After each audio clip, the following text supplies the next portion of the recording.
Good morning, everyone. Welcome to another episode of the online series of PNU Talk. I am Judy Argosino-Alfuen, an alumna of PNU South Luzon Batch 1990, your online learning homebody for today. I graduated cum laude with a degree of Bachelor in Elementary Education. As of now, I am a full-time teacher of Tsukuba International School here in Japan. And this is the area where I live. Very quiet, very peaceful. The topic that I am going to share to you today is quite different from the others because I will be sharing with you my observation and my experiences about the Japanese educational system here in Japan. And I will focus more on the development of morals and value formation, especially in the classroom. But before we go into the details of what I am going to share to you, let us look at the definition of morals and values. Moral education is the guidance and teaching of good behavior and values. It is taught to young children at school and at home. Most of the time, people use rules to guide the children or any individual distinguish what is right or wrong. On the other hand, values is the principles that help you to decide what is right and wrong, and how to act in various situations in different places at any given time. We are all aware that morals and value formation start at home. As parents, as mom, and as dad, we are teaching our own children on how to do the right choice. What is right and wrong, how to say po and opo, how to respect other people, how to be polite, and how to act in different situations in a given time, especially if they are outside their home. And we also know that the child has a second home, and that is the school.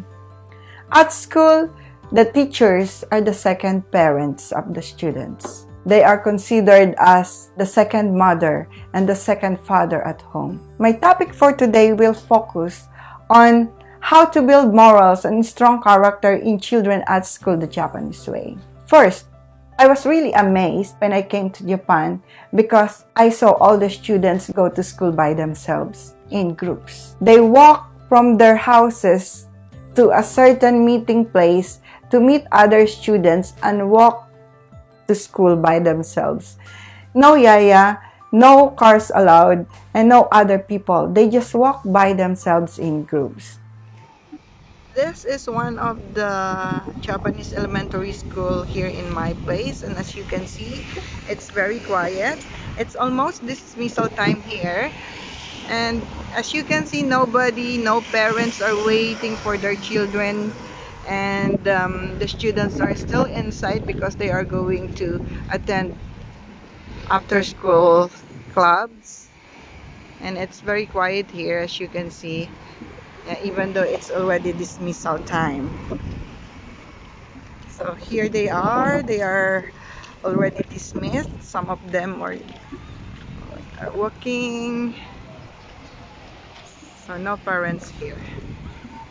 So very independent, very self-disciplined. No vendors allowed here.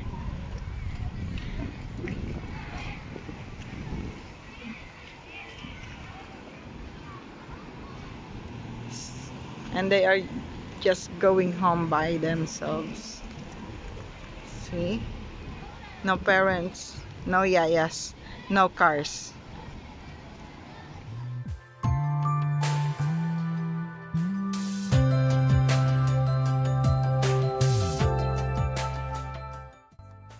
And what is the implication of this? It is only walking to school, but it has an implication to the value formation of its child. How? The sense of responsibility is being developed because they have to be responsible for each other. And also they have the chance to develop friendship with each other. Because somebody is acting as a leader when they walk to school, leadership is being developed also. And of course, they are independent enough to walk to school. This is very important. The courage of the students. The second thing that I'm going to share you is quite interesting because this is not happening in the Philippines and even in Vietnam, where I taught for 6 years. In Japan, school lunch is prepared at school and it is being served by the students. The students are responsible to distribute the food to their classmates. But one good thing for them is that no rushing. They will have to wait for everyone to finish to get lunch. And they will eat lunch at the same time. Sila lang yung mag-serve. Nagtitake turns sila.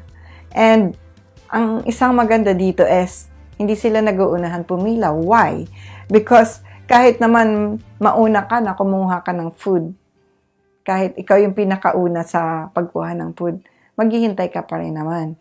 They have to wait for everyone to get food and they will start to eat when everyone is finished getting food. So it doesn't matter whether you're the first or the last to get food because you are going to eat your food at the same time anyway. And what is the implication for this, for the value formation? They are becoming hard worker and they check the cleanliness of the school and they have this sense of responsibility and commitment and they are being independent too.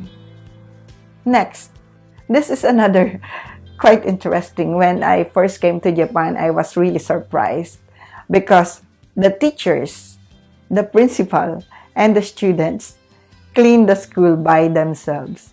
There are no janitors. Cleaning materials are provided, of course, but after school, the students have to clean their classroom by themselves. Sila yung nagwawalis, nagmamop, nagpipiga ng mga basahan, and nililinis nila every corner of the classroom. You will see in them the spirit of cooperation, the spirit of willingness to do the work.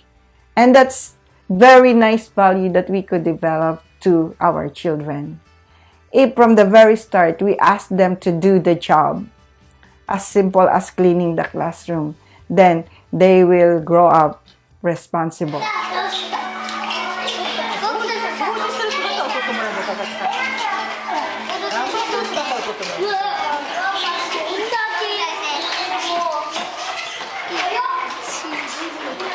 Walang mayaman, walang mahirap. Even though you're the son of the mayor, even though you are the richest child in that classroom, you will still have to clean the classroom. No excuses. And it's being fair. Quite interesting. And because the students clean the classroom, it connects to the next thing that I'm going to share you. Cleaning the classrooms are not really difficult or not a hard work for the students because students take off their shoes in school. They have 2 different shoes for indoor and outdoor. When they arrive to school, they have to change to indoor shoes. So they have big lockers, shoe lockers, and they put their outdoor shoes there. And before going home, they will change again to outdoor shoes, from indoor to outdoor shoes. And again, cleanliness is being developed here and honesty because even though there's no CCTV in that area, nobody is not following. Everybody is changing shoes. Next is the students feel comfortable and they feel equal because no devices is allowed at school. No computer, no phones, no iPad, no tablet, no smartphone. Everybody is not allowed to bring this gadget. So they can concentrate to the lesson. They focus more because no disturbances. And it enhances the self-control because some of them, they still have the cell phone, but they keep it in their bag. It's a matter of just controlling. So, hindi nila maramdaman yung, mahirap lang ako, wala akong gadget. Hindi nila maramdaman yung low self-esteem because they feel like everybody is equal. And also, same as the teacher. The teacher is not allowed to use cell phone at school. So it's a sense of responsibility and self-control and self-discipline. And of course, the teacher should follow because they should be the model to their students. One more thing is that the Japanese schools are very strict with the dress code. No makeup, no lipstick, no dyed hair, no manicure, no pedicure. And it is a requirement. They have to wear uniforms. So again, they feel equal. Walang yabangan, walang displayan ng magagandang gamit dahil they wear the same set of uniforms. And this is also a way of telling a sense of belongingness where you belong, because each school, they have color and design for each school. So you can easily tell these students go to this school. They belong to this school. Easy to identify. Another thing that you might want to know is that proper class greetings is very important. The student have to do the greetings at the same time. They have to stand straight, face the teacher, be very quiet, and bow. And they do that also at the end of the class. You cannot go home yet, even though you're finished, even though you heard the bell, you cannot go home because you have to wait for the rest of the students to stand straight, be quiet, and bow again. Bowing in Japanese is very important. It is a sign of respect. Quite interesting. Another thing that I learned from the Japanese school system is that all students are required to attend every school event with parents and with the family. One example is the ondokai, or sports day. In all Japanese school here, sports day is a very big school event. All the family members of the students have to come and watch the game. And everybody participates, of course. And what is being developed here? Sportsmanship, self-control, team player, and most especially love and family relationship. Why? Because they asked all the family members to come. It's a matter of like a picnic for them. I was really surprised when I attended my son's sports day. It was just like a fiesta. All the families had brought bungacious food. It's like a feast with lots of food. Actually, it's quite awful because we don't know, of course, because we just arrived then. It was like 2015 when we attended my son's sports day. And we didn't have enough ideas about this yet. And we don't have any idea on what will happen to this sports day. So we came with only, I think, snacks from 7-Eleven. When we got our seat and we looked around, and we were surprised, like, what? They have lots of food, like picnic. So when you are invited to a sports day, please make it sure that you have your food with you. And not only food, it should be lots of food. And this is very important family relationship. Like, the school is trying to reach out to this family, especially those who are divorced already. So they make it sure that the mom or the father and the mother will come and attend the sports day. Another thing that I observed is that after school club is a requirement for all the students.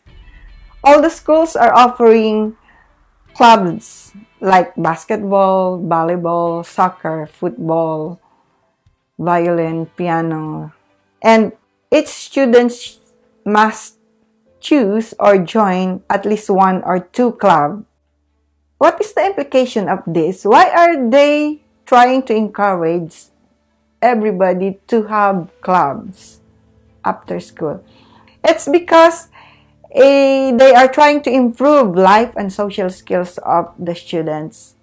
Because as you know, here in Japan, divorce is very, very popular. It's very easy to apply divorce here. If you apply today, you will be approved within today. So many of the students here are like, they came from broken homes, or maybe they already have second family. So this is the main goal of the after school club, to develop and enhance the skills of the students, and also to enjoy schooling and to develop and promote life and social skills. Here, even though you are not excelling academically, but if you are good at one thing, like example, if you are good at basketball, then you will have to go and compete. And they will train you for that every day. In that way, the students are improving in their social skills. It promotes also sense of belongingness and creating a small community where the students are good at. If you're good at soccer, then you have your soccer community. If you're good at basketball, then you have your basketball activity. This is trying to give the child to forget what's happening at home. And last but not the least, students don't take exams until 4th grade. Quite interesting, right?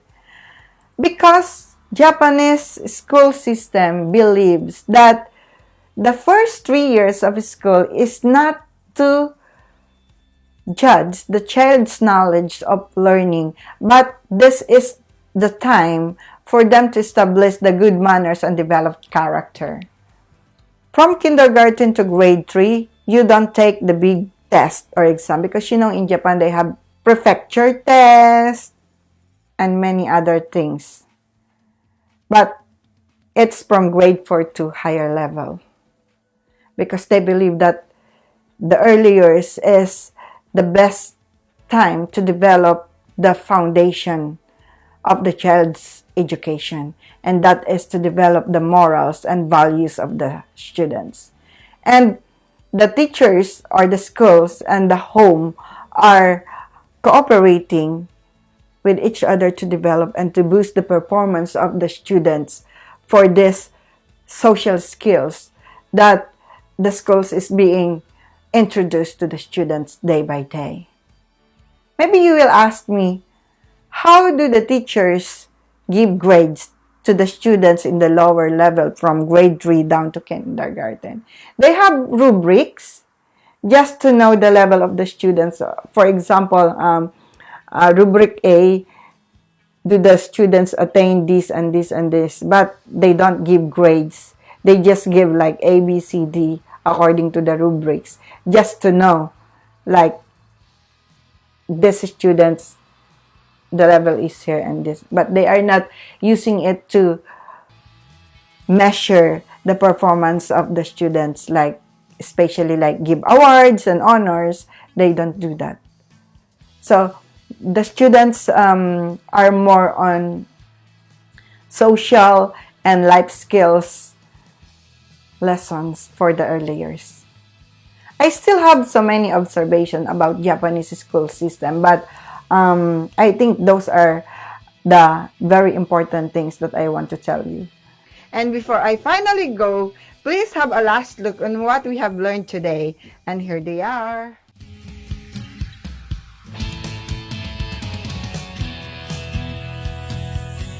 Thank you so much for listening to me today. I hope that you learned a lot from this presentation. And if you have questions or comment or any suggestion or inquiries, please email me to alfuenjudy@gmail.com or comment below or send me message via Facebook. I am willing to give more information about Japan. And if you want to visit me here, then please come and visit me and we will go together. I will show you the Japanese school.